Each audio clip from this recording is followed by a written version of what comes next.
Hello everybody, and welcome to a Fundamental Games game playthrough kind of preview of Kung Fu Fighting. Kung Fu Fighting is a game by Slugfest Games, and if I kind of read their Kickstarter mention here, it says it's a fast, hilarious, action-packed card game for 2 to 6 players in which you are a combatant in a free-for-all martial arts movie fight scene. You're going to unleash a flying, flipping, spinning kick on your opponents, but be careful to hang on to a block or two for when they try to do the same to you. So this has been their first published game, but they actually brought it back to Kickstarter to kind of refresh and give other people a chance to have a look at, see what this game is all about.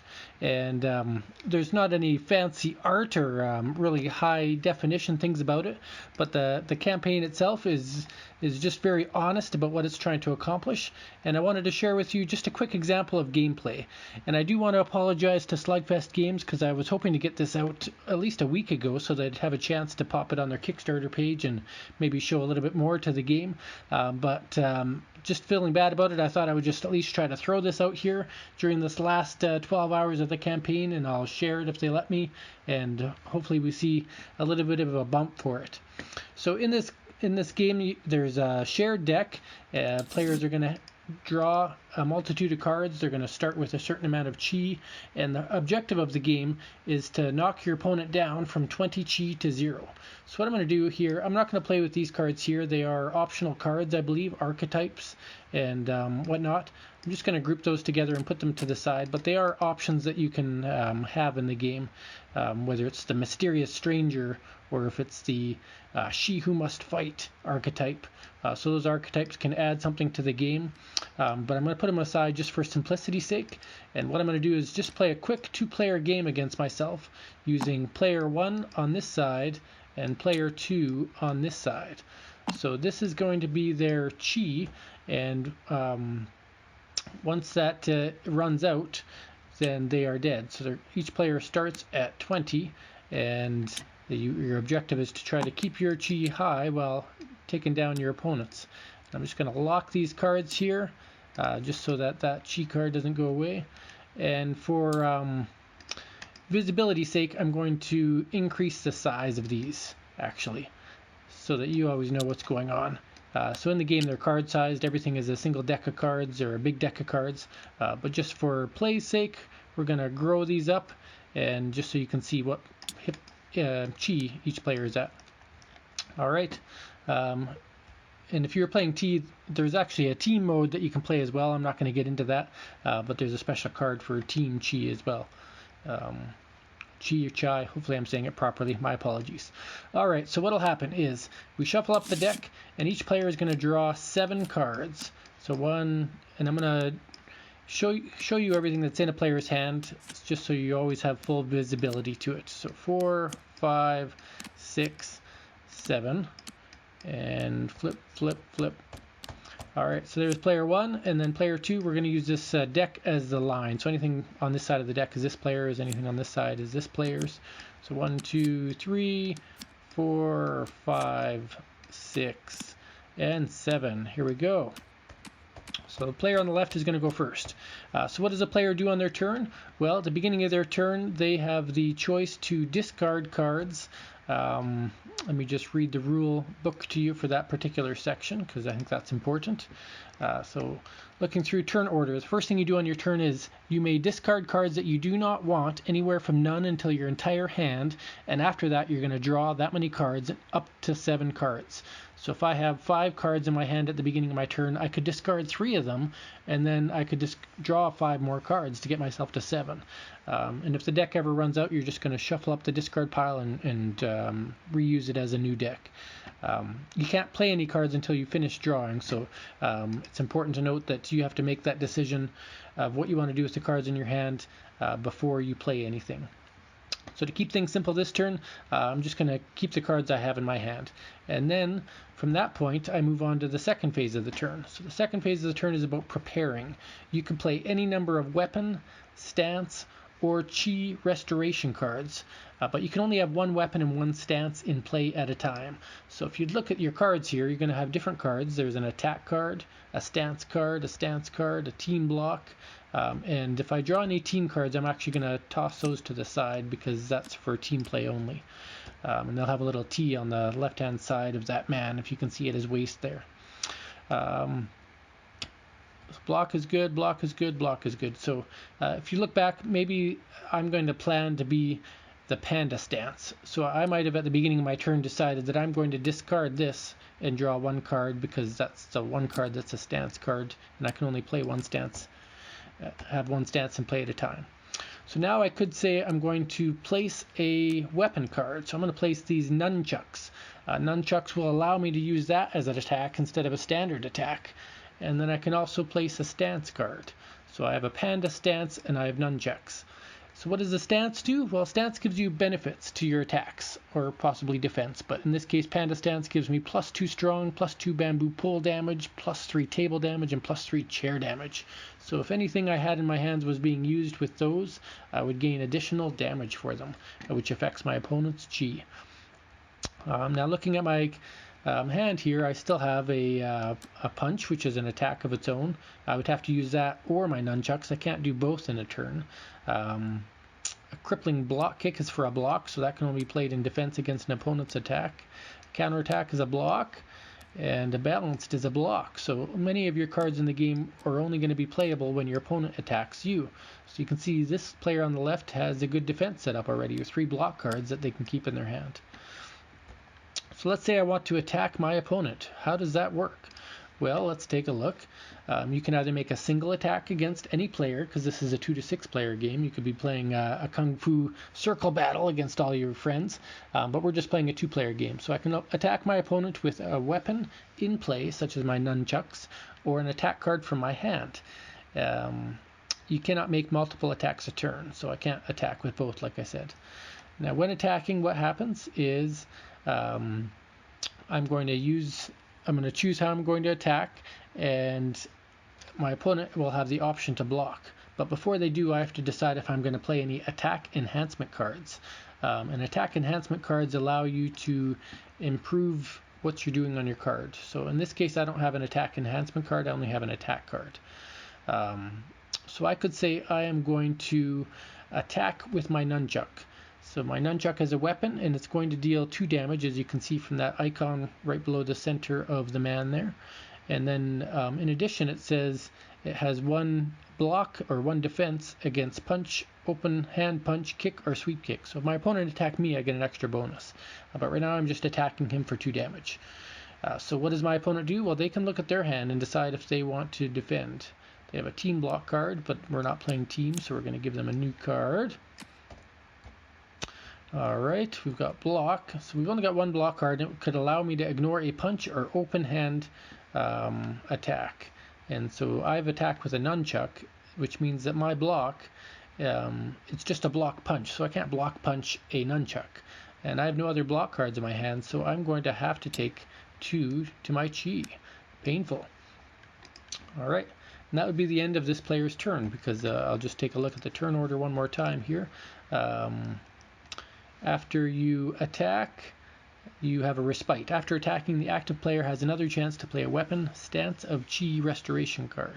So I can play either a new stance to replace the one I have, or if I didn't play a stance before, I could play it then. Or I could get a weapon or a chi restoration, which would help recover my health. I didn't have anything special that I could add from my panda stance to that attack. So. Alright, so we go over to this player. They haven't played any cards. They can look at their hand and decide, is there any cards in their hand that they do not want or do not need? So we have an attack enhancement. We have of my ancestors improved weapon.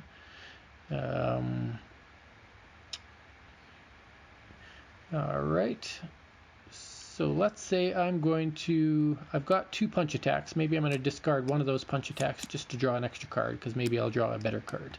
So I've done my prepare phase now, my draw phase, and now I'm going to see if I have any weapons I want to play.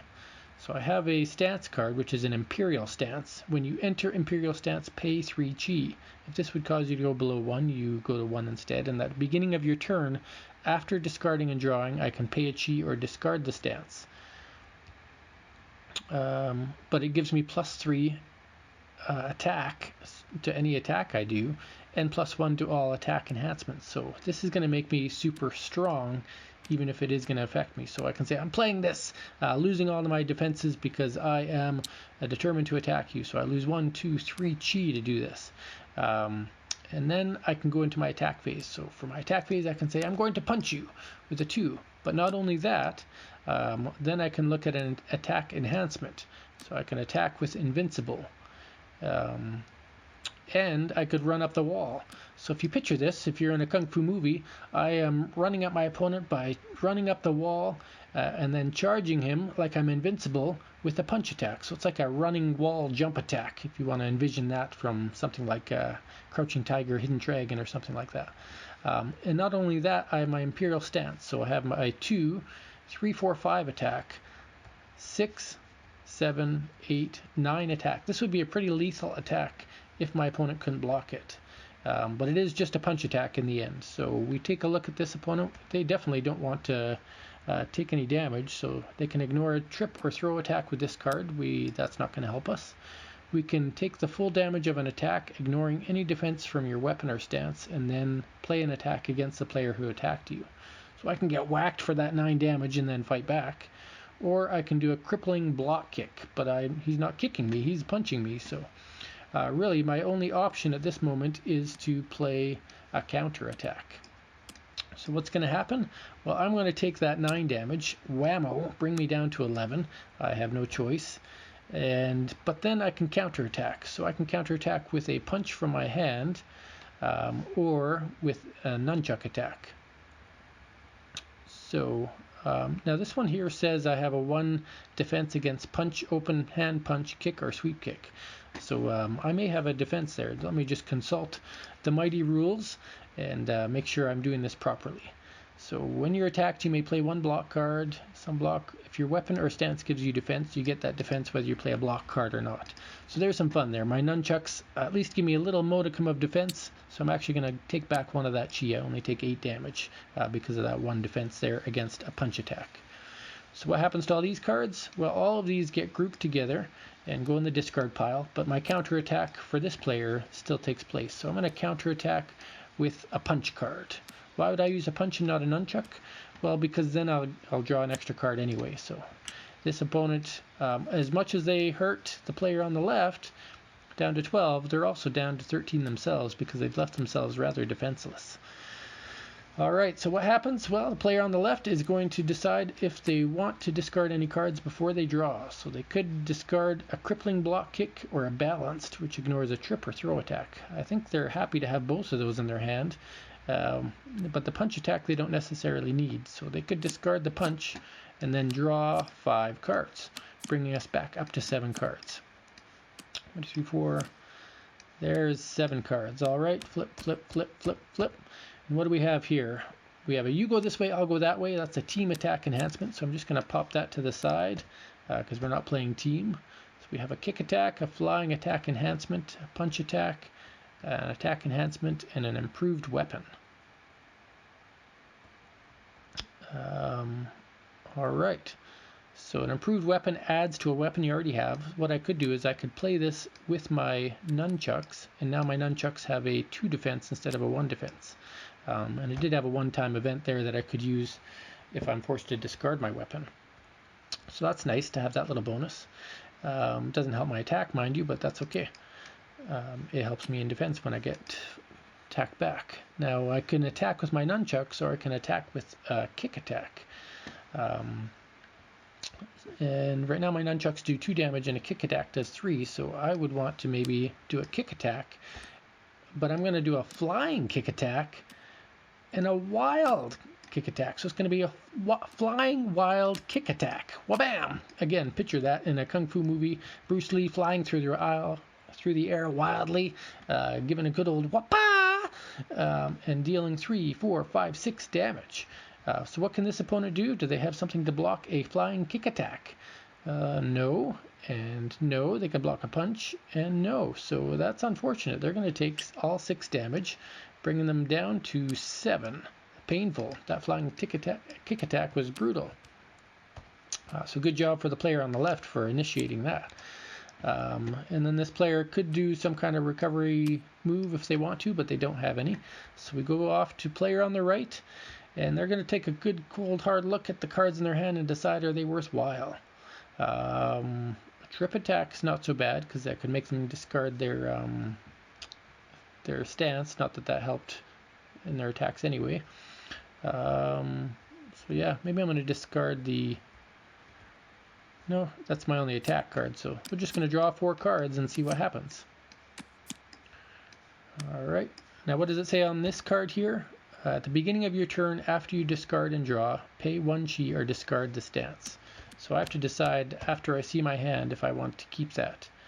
And I'm going to keep it. I'm going to go down to 6 and hope for the best here, knowing that I have some chi restoration and I've got some attack powers here. So now I go into my attack phase. I can do a 3 plus 3. I'm getting 6. And then I have a magnificent kick now. A magnificent flipping kick. Look at that combination going on. That's fantastic. So with my magnificent flipping kick, I'm going to deal 3, 4, 5, 6, 7 damage. But not only that, I deal 10 with my Imperial Stance. So 10 damage effectively would knock my opponent down to 2. Can they do anything against a magnificent flying kick? Well, they can ignore a trip or throw, which doesn't help, but they've got a crippling block kick. Ignore a kick or sweep kick attack action, and if they have a stance, they discard it. So I devastate my opponent's attack by playing a crippling block kick and just totally taking out that leg that's been flying at me. So this opponent not only loses all of their attack cards, but their stance as well. What a way to defend yourself.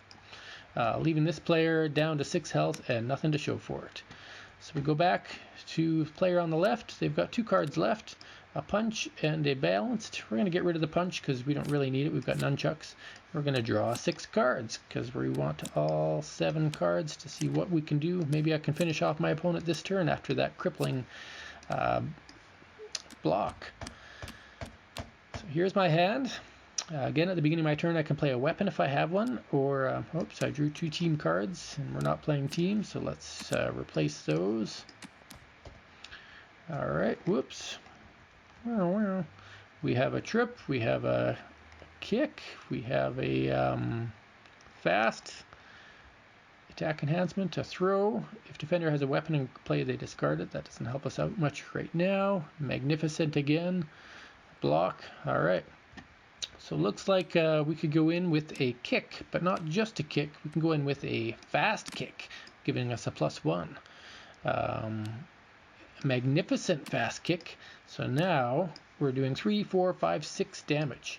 And this opponent, can they block a kick in any way? No, no, no, and no. Oh, which I forgot they were going to use their chi restoration, so they'd actually be at 7. My mistake for last turn. They definitely would have used that. So 3, 4, 5, 6 damage, bringing them down to 1. They've got nothing to defend against, but they're still in the game. Who knows? Maybe they can draw a victorious hand. This player has done their attack. They have no other cards to play, so we go back to the player on the right, and really they need to find a way to recover. So they're going to trash the improved weapon because they don't even have a weapon, and the trip. Really going to hope that they draw some more block cards to survive. So there's 4, 5, 6, 7 cards. Flip these over. What do we have now? We have a weapon, an attack enhancement, an open hand punch, just 1 block, and a finishing move. Ooh, that could be useful. So what we're going to do is play our weapon, which is a fan. That's going to do, has a 3 defense, so that's going to help us. And then we get to do an attack move. So we could do a throw, and not only a throw, combined with that throw, we can make it a majestic throw. And what do we have here? A finishing move. An attack may include at most 1 finishing move. Okay. So I love the thematic event here. So here we have a majestic throw out the window as a finishing move. So we're throwing them out the window. So thematic. So what's going to happen is I'm going to do 2, 3, 4, 5 damage, and I believe I was supposed to lose my stance last turn. Yeah, that's right. That's a weapon card. So can this player do anything against a throw? Yes. So as much as the player on the right was excited to get an out the window throw, again, this player is on their A game and they just play their block and ignore it. So effectively ignoring all of that damage, and because they ignore the attack, they also do not have to. We're just going to clarify the rules here for ignoring. So most block cards either ignore an attack or reduce its damage. When you ignore an attack, it has no effect on you. So if I blocked the attack and just prevented some damage, I might still have lost my weapon, but because I ignored it, I completely dodged that attack. So all of these get grouped together, and we throw that in the discard pile, and the poor player on the right just keeps on trying to nail him with some amazing moves, but it's just not happening. So the player on the left is looking at a very good opening. They've only got 1 defense. They've got a fan to block with and don't know what cards in their hands. So looking at the cards, they're going to totally go for gusto and just get rid of anything that's not attacking. Knowing I already have a weapon, don't really need these attack cards. So they're going to go in here and just hope for lots of weapon enhancement bonuses to try to get past that 3 damage from the fan. Take him out now before he is able to get some counter blocks or attacks. So what do we have? We have a new stance. Nice. Helps with running up the wall, flipping, wild, and punching. You've seen some of those cards. So if I had played any of those cards, I would get those bonuses applied, which is really cool how that affects. This is a team card, so we're going to replace that. We have some improved weapon. Daggers, trip attack. So now I get to see, I don't know how many improved weapon cards I can have, so let me just consult the rules manifest. Improved weapon, you may attach any number of improved weapon cards to your weapon in play as long as no 2 have the same name. So you can make your weapon more and more powerful. You can see right now I have a of my ancestors nunchucks. Not only that, I am going to have legendary of my ancestors nunchucks, and not only that, it's demon possessed. These nunchucks are amazing. You haven't seen nunchucks this amazing ever. So these are obviously going to be my form of attack. So I'm going to attack with my demon possessed legendary of my ancestors nunchucks, and I don't have any attack modifiers, but this nunchuck alone is going to do 2, 3, 4 damage. And when you attack with this weapon, you may discard this card from play to get +3 instead. So I can be like, oh, you know what? We're going to discard the legendary and just beef it up by 2 more. So I'm going to have 3, 4, 5, 6 damage with these nunchucks. Is there anything you can do about that, buddy on the right? Well, an open hand punch? No, that's not a block. A block punch? No, that's not a punch. And sorry, the player on the right falls to the demon-possessed legendary of my ancestors nunchucks from the player on the left. Now, if that's not a thematic win after dodging an out-the-window magnificent throw and that courageous kick that they had going on, I don't know what is. So this is just one quick example of what kind of fun and excitement you can have, how you can toss together some verbiage with these really cool combination cards. And we didn't even play with the archetypes like the Imperial General, which helps with weapon damage, or the Shaolin Monk that can help you with manipulating your cards and your chi. So there's all kinds of things that can modify it there. The deck size itself is massive. I mean, this deck that I'm playing with has 134 more cards, so you can imagine we didn't even cut through a third of the deck there, how many different combinations of cards you can have, and how much fun you could have playing that. And this was just a 2-player game, so imagine playing in a circle of 3 or 4 or 5 or 6 people and just kung fu madness all over the place. So again, this is a game by Slugfest Games, and they've got a couple of different kind of card games that they've got online already, but this is one that's on Kickstarter right now. It's ending in a very short amount of time. Again, I apologize for this very late video. I had hoped to get to them earlier. And just wanted a chance to share it with you because when I saw it on Kickstarter, it just really caught my eye. That unique kind of beige old age art style. It just really caught my eye, and the very simple icons and simple images of it are fun to look at while still fun to play. So thank you for watching another game video from Fundamental Games. Hopefully you liked a little bit about this game and have a chance to check out their Kickstarter before it's too